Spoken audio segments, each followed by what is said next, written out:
Hello again, everyone. Welcome to my first ever Echoes of Mana video. Today, I'm going to be giving a general review of my experience with the game so far, share some of my first impressions, and give you a little bit of an insight into what playing this game is like and what this game's really all about. I think it's beautiful and I think it's interesting, so let's explore it together, shall we?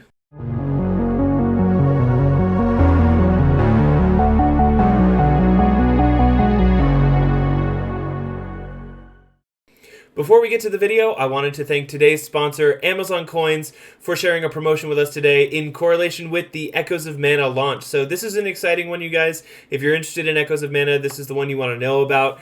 Right now, the Amazon Appstore is offering 1,000 Amazon Coins back if you buy $100 or 10,000 Amazon Coins using the link down in the description of my video. Saving this money in your in-app purchases is super easy. All you have to do is download the Amazon App Store, download the Amazon App Store version of Echoes of Mana, and then purchase Amazon Coins. And you can use my link. You can visit this page and download or buy some coins through that link. And then anytime you use coins, you're getting a discount when you buy because you buy the coins at a discounted rate. So you can save up to 20% on all of your in-app purchases. And for this special promotion, this limited time promotion, you can get 1,000 coins when you buy 10,000. So this is a huge way if you're going to spend money on the game. I absolutely recommend this. It's something I use myself when I'm spending on gacha games. So without further ado, thank you so much, Amazon Coins, for sponsoring today's video. Let's get to the fun. Okay, so talking about Echoes of Mana, this is a game that I've been excited to give a try because I know that Echoes of Mana is a very popular, well, not Echoes itself, but the Mana series is very popular among its fans. And ironically, the only Echoes or Secret of Mana or Mana game that I've actually played is not a Mana game. It was Secrets of Evermore, which was like an Americanized version of the Echoes of Mana style created by a Squaresoft branch that was in the United States and basically only made this game and then went out of business. That's my only experience with the Mana style games, and I really love Secret of Evermore, it's singular. And I've started Secret of Mana before, and it's fun. It's a cool style, so I've been looking forward to seeing what this is all about. So for today's video, the goal is to kind of go through each of the different categories of the sorts of things you might like about a game. We'll talk about the art, we'll talk about the music, we'll talk about the story, the gameplay, the progression system, the gacha itself, and just give you an overall first impression. Keep in mind that this is my, the game's only been out for almost 48 hours at the time of recording, so obviously my experience is limited. So I'm going to be talking about it from the experience of somebody who has never researched it before, never played it before, and is kind of an outsider to the Mana series, and has only been playing for, a couple days. So with that said, let's get started. I want to start on a high note. First of all, I think one of the best things about this game is the art. So on the art score, I have to give it a 10 out of 10. It is a stunning game, and the animations are super good, the characters are really well made, all of the art, like, I think about all the art that would be required to, like, build this game and all the little assets throughout it, and it's just really detailed. Like, everything goes towards building just a very artfully tasteful experience. I love it. And I remember, like, I was like, when I first downloaded the game, I was like, all right, cool, whatever, Echoes of Mana, this will be fun to try and see what's going on. And then, like, in the loading screen, it shows like their like trailer anime, and I'd never seen it before. And then the music was banging, and I was like, bro, this is like, okay, there's some production value here. So on the art side of things, I think Echoes of Mana really knocks it out of the park. I think it's a beautiful game. I think anybody who likes this sort of art style, you're going to find tons of stuff to love in the game. Because it's just awesome. Next, tying into that, I do want to talk about the music. So, like I said, I saw that anime trailer that plays during the loading screen, like when you're first downloading the game, and the music in that was like, it was slapping. I was like, okay, I'm feeling it. Like, the vibe's really good. It's got kind of like this warbly, like, tribal sounding music. It's very unique, and it like speaks to the game itself. My score, I give it like an 8 out of 10 because like my standards for music are exceedingly high. I think Final Fantasy XIV is the only game I'd give like a 10 out of 10 on. I'd give it a 14 out of 10 because it's FF14. But that being said, I mean, 8 is a great score. I think the music is really good. There are a few bangers in there that I'm like, yeah, this is truly like, it's picking up like the pixie, like fairy tale sort of nature of Echoes of Mana, and it captures it really well. So it just adds very well to it. Now, the next thing I want to talk about is the story. I'm not going to give a number on this because I haven't experienced the whole story. What I have experienced is kind of, I would say that it's a little bit expected, right? Like, it's one of my frustrations with games that kind of pander to fan bases where it's like, oh yeah, we know people love Randy and Prim and Popoy and like all these other characters from the Mana series. Let's grab all of them and make them go on a story adventure together. And it's not throwing it all at once, but like these characters are in there that exist in these other games, and so bringing them together is maybe fine. I think it's just hard to give you the same level of buy-in when you start out on such a macro level of introducing so many characters and getting them so involved and just trying to hit kind of that level of like fan pleasing, the fan pandering, I guess. Pandering makes it sound bad, but so far I haven't really been drawn into the story. It's acceptable. Maybe it's in line with what Mana games are like, and that's something I can't really speak to, so that's why I'm not going to give it a score. I don't want to make anybody mad just because I don't have a good enough opinion on it, but I would say that like if you've played other games that take characters from multiple games and kind of bring them together, whether that's like Super Smash Bros. Or Dissidia Opera Omnia, or like some of these other games that kind of mishmash main characters from other things, you kind of lose what you love about each of those main characters because they have to be diminished down to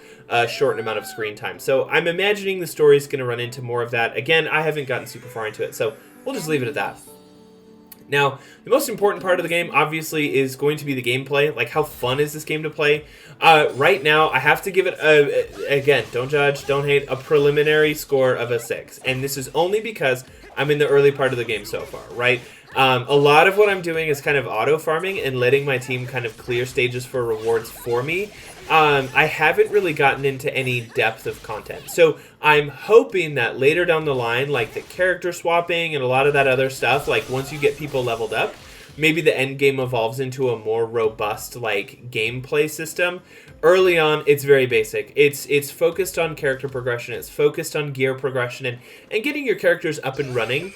But at the onset, it is very basic. You're probably going to auto most of your levels, or at least partial or semi-auto, whatever they call it in the game. I see the potential for a lot of interesting things because they have the elements in the game. There's like, light and dark and wind and earth and water and fire and all that stuff, and they counter each other, and then they also have like physical and magical damage, and all of your characters specialize in different elements and different types of damage. So depending on what your opponent is, you're going to have to build a team that kind of matches that, and then you have to do kind of party swapping on the fly to address different mechanics, I would imagine. Okay, like I said, I haven't got to the end game yet, but I'm seeing the structure in place to keep that interesting. As far as the individual characters themselves, they don't tend to have like a lot of moves you can do because it is like a live action sort of game where you move your character around and then you attack with them, and then you have like a couple of special abilities and a couple of like ultimate abilities. But when it comes to like character customization, like I want to build my character to be a tank, or I want to build my character to be a damage dealer or whatever, you don't have the same flexibility that other games have, at least from what I've seen so far. So you kind of invest in the characters that make sense for their role and kind of build them as they are. So it's a little bit basic right now. I'm anticipating it will get better. So just know that I'm saying a 6 out of 10 right now, but that's not a forever thing. I need to play it more, and then it will give you a better answer. Some of the things that do make the gameplay better, though, I will highlight is auto farming. Unlike a lot of other gacha games out there, they actually put auto farming in day one. So like if you want to set your party up to go repeat a stage like 10 times, it's got a full suite of like customizable options of like, I want to repeat this stage 10 times, or I want to use potions to like replenish my energy after I've used it, or I don't want to. Like that sort of thing is really nice because I know a lot of games have launched and they don't have that, and it's very frustrating because you have to rely on macros or other things to make that work, and I'm not a fan of that. So the fact that they've included that I think is great. The skills at least look cool and they're interesting on the party members. Yeah, but overall I think the combat is a little bit basic. That's the majority of my notes on this, where I'm like, combat basic for now. Auto farming, nice. Skill swapping, interesting. Elements, interesting. We'll have to see where it goes. So that's where I'll give you a more complete answer another time. Now, as far as, like, we've kind of alluded to this a little bit, the progression system, like, what are you doing day in and day out to, like, level up your characters and get them through the game, I think there's quite a lot of interesting stuff there that doesn't abuse your time, right? So I find that, like, I enjoy games that have a fair balance of, like, rewarding the time that I invest in the game, and I think it does a good job of balancing that. The main issue that I have with the character progression is that it's not particularly innovative. I think it's a little bit basic for gachas. I'm not seeing anything that's like super new. And let me touch on that a little bit. So with your character progression, it's like a lot of other gachas where you are first leveling your character and then you're awakening your character, right? Maybe you're investing in their skills, or you're raising their level cap, or you're ascending them, or whatever. You have all of that in Echoes of Mana. You also have their mana boards, which are kind of similar, or mana, is it mana boards? I can't remember what it's called, because now I'm thinking of skill boards from War of the Visions, where, like, as you level a character, you allocate points into their board, and it gives them more stats. In War of the Visions, it gives them more skills as well. I don't see any skills on the mana board, so I think it just gives you stats. That could change when you, like, awaken something in Echoes of Mana, but it's kind of the same thing, borrowed from other games. There's also Ascension, Unleashing, and Awakening characters. So Ascension is raising the level cap and expanding the mana board. You use a limited resource to do that. Unleashing a character levels up their skills, and it requires duplicate summons, or like these little like wild tokens, basically, to fill that gap. And then there's also Awakening, which increases the rarity of the character and increases the level cap. So you have multiple ways to kind of push your character beyond their starting status and level. It's something that, like, I think is pretty common in most gacha games. I didn't see any of it and go, oh my god, that's unique and I love that, or oh my god, I've seen that in another game and I hate it. I think it's pretty standard for a lot of gacha games.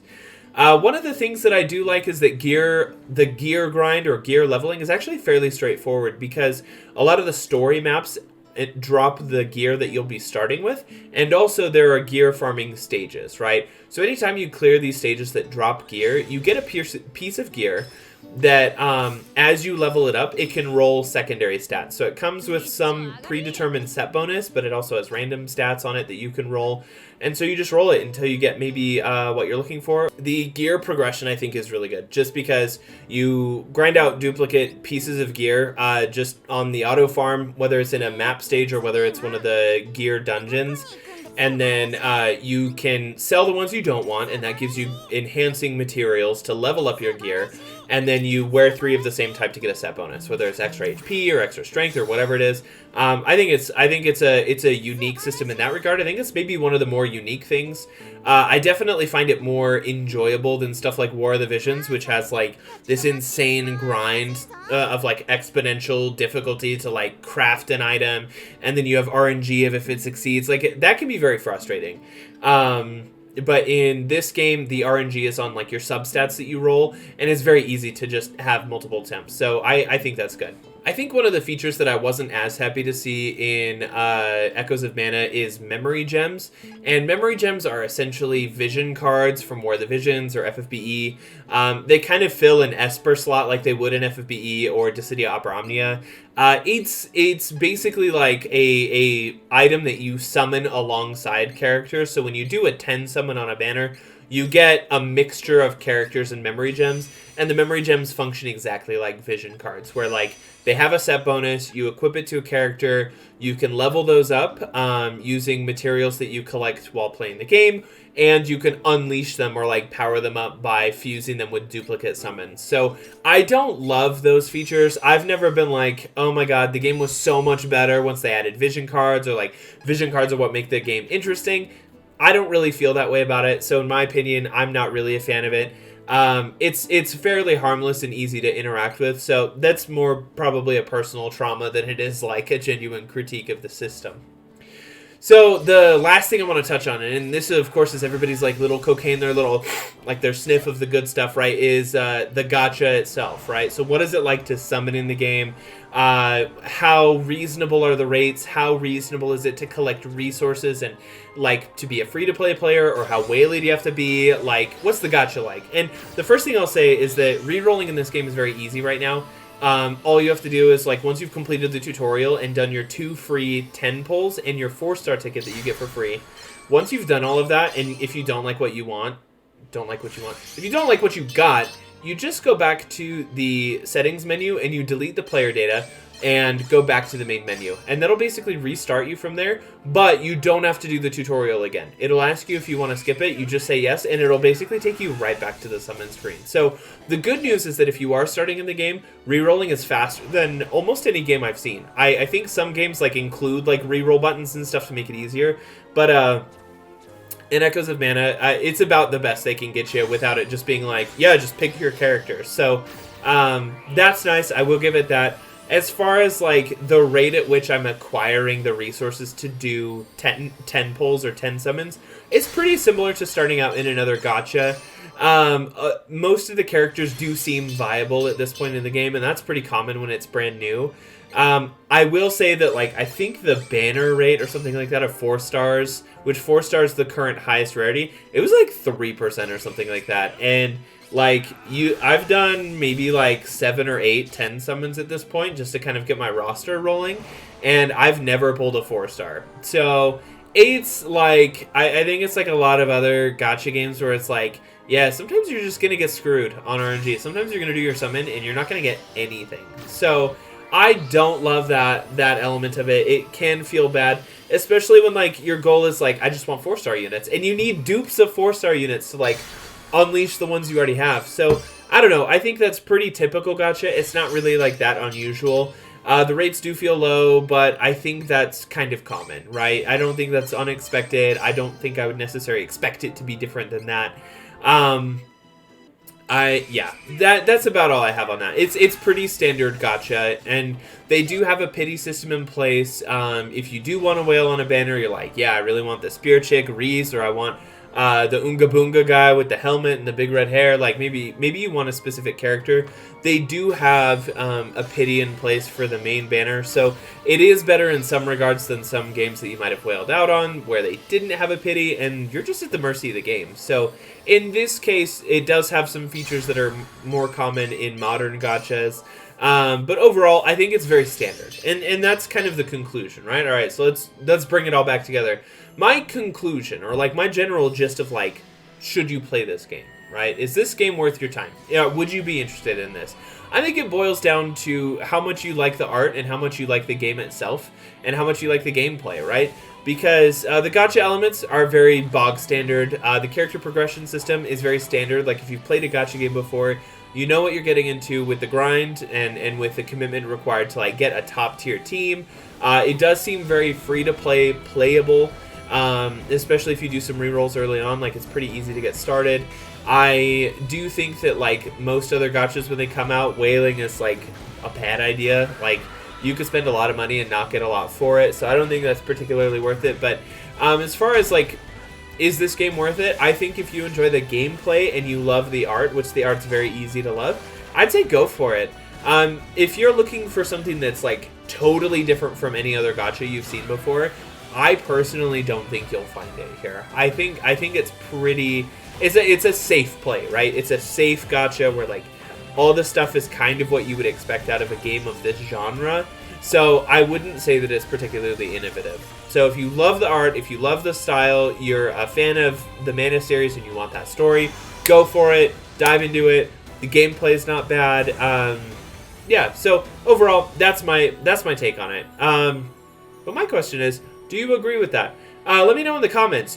What are your thoughts of Echoes of Mana if you started playing it? And if you haven't, why haven't you started playing yet? And will you? I'm curious to know your thoughts. Share them in the comments down below. Thanks again, everyone, for coming to hang out today, and I'll see you in the next video.